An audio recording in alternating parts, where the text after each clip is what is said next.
अस्सलाम वालेकुम, कैसे हैं आप सब? उम्मीद करती हूँ सब खैरियत से होंगे। आज मैं ख़ास तौर पे आप लोगों के लिए ईद उल अज़हा से रिलेटेड एक रेसिपी शेयर कर रही हूँ, जो कि मटन कौरमे की है और ख़ास तौर पे ईद उल अज़हा पे ज़रूर बनती है हर घर में। तो आइए शुरू करते हैं, बिस्मिल्लाहिर्रहमानिर्रहीम।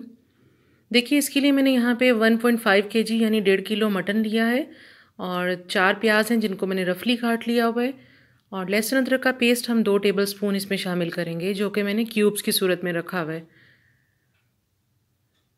और इसके साथ साथ यहाँ पे 3 टमाटर का पेस्ट बना के मैंने रख लिया है और बाकी मसाला जात में सुर्ख मिर्च, नमक और हल्दी है, जो आप अपने टेस्ट के मुताबिक भी ऐड कर सकते हैं। मैंने तकरीबन 1 भर के चम्मच, बड़ा चम्मच मैंने सुर्ख मिर्च का लिया है और 1 टीस्पून हल्दी का है और 1 चम्मच ही नमक का है। और ये कुछ गरम मसाले हैं जिसमें ज़ीरा है, दालचीनी की 1 स्टिक है, 4 छोटी सब्ज़ इलायचियाँ हैं और थोड़ी सी काली मिर्चें हैं। ये हम इसे ऐसे ही शामिल करेंगे, कूटे बगैर इसमें।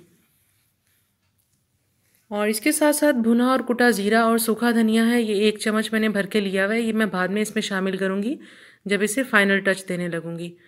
तो आइए शुरू करते हैं। मैं इसे कुकर में बना रही हूँ क्योंकि मुझे थोड़ा सा जल्दी है। आप इसे पैन में बना सकते हैं, लेकिन इसका थोड़ा सा कुकिंग टाइम डिफरेंट हो जाएगा। तो सबसे पहले मैं कुकर में प्याज शामिल कर रही हूँ, जो कि मैंने रफली काट के रखे हुए हैं। अगर आप चाहें तो प्याज 4-5 भी डाल सकते हैं, क्योंकि कौरमे में ग्रेवी थोड़ी सी ज़्यादा होती है, तो इस वजह से प्याज थोड़े ज़्यादा जाती है इसमें। और इसके साथ साथ 2 टेबलस्पून लहसुन अदरक का पेस्ट है, ये शामिल कर देंगे। और ये रान का हिस्सा है गोश्त का, जो कि मैंने अच्छी तरह से वॉश करके रखा हुआ है, ये मैं इसमें शामिल कर रही हूँ।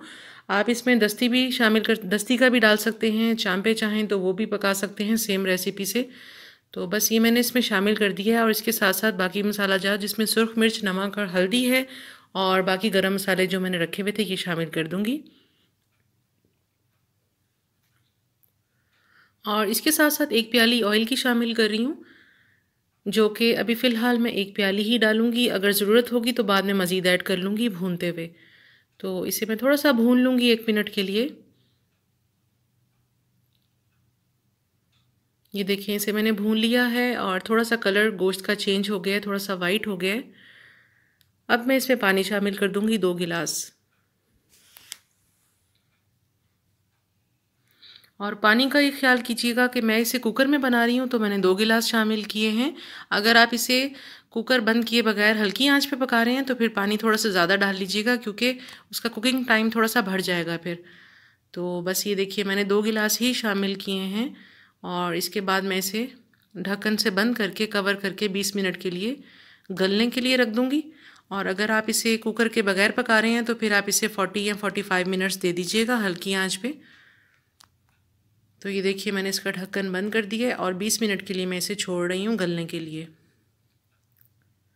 और ये देखिए, 20 मिनट गुजर चुके हैं और गोश्त मेरा तकरीबन गल चुका है। और इसमें मैंने टमाटर का पेस्ट शामिल कर दिया है, जो मैंने 3 बड़े टमाटर लिए थे उनका पेस्ट बनाया था। और गोश्त को मैंने बहुत नरम नहीं किया, इतना रखा है कि जब तक ये पानी खुश्क हो और इसका कुकिंग प्रोसीजर चल रहा है तब तक ये फाइनल हो जाए। तो बस इसे मैंने भून लिया है। देखिए, हल्की आंच पे अब मैं भून रही हूँ इसे। पहले मैंने थोड़ा सा चूल्हा तेज़ करके पानी खुश्क किया है, अब मैं हल्की आंच पे इसे भून लूँगी। और कितनी अच्छी खुशबू आ रही है इसमें से। और इसका देखिए, ऑयल भी बिल्कुल अलग हो गया है। इसका मतलब है कि ये तैयार हो रहा है, बिल्कुल भुन चुका है अच्छी तरह से। और ये भूनने के बाद इसमें मैं थोड़ी सी ग्रेवी करने के लिए आधा कप पानी का शामिल कर रही हूँ, क्योंकि मैं कौरमा बना रही हूँ तो इसमें थोड़ी सी ग्रेवी ज़्यादा अच्छी लगती है। अदरवाइज़ ये बिल्कुल भुना हुआ, बिल्कुल कढ़ाई टाइप इसकी लुक आएगी। तो बस आप अपने ग्रेवी के लिए जितना पानी चाहें इसमें शामिल कर लीजिएगा। मैं आधा कप शामिल किया मैंने। और बस इसके साथ साथ यहाँ पे देखिए, थोड़ा सा ही सूखा धनिया और ज़ीरा जो मैंने कूट के रखा हुआ था, ये इसमें डाल दिया। और काली मिर्चें मैंने तकरीबन हाफ़ टी स्पून कूट के रखी हुई थी, ये इसमें अब शामिल कर रही हूँ मैं। मुझे थोड़ी सी मिर्च कम लग रही थी, इसलिए मैंने इसमें काली मिर्चें शामिल कर दी हैं।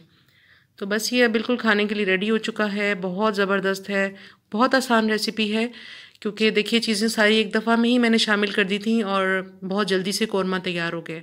तो बस आप लोग इस रेसिपी से ट्राई कीजिएगा और मेरी रेसिपी को शेयर भी किया करें और मेरे चैनल को भी सब्सक्राइब करें और अपने दोस्तों के साथ भी शेयर करें। तो आइए इसे डिश आउट करती हूँ।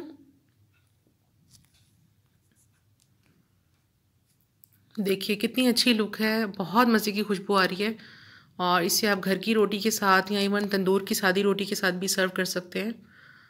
तो मैं इसे हरी मिर्चें और अदरक के साथ गार्निश कर रही हूँ। देखिए, अगर आप चाहें जैसे भी जिस भी चीज़ से गार्निश करना चाहते हैं, हरा धनिया थोड़ा सा शामिल कर लें, अपने टेस्ट के मुताबिक आप इसे गार्निश कर लीजिएगा।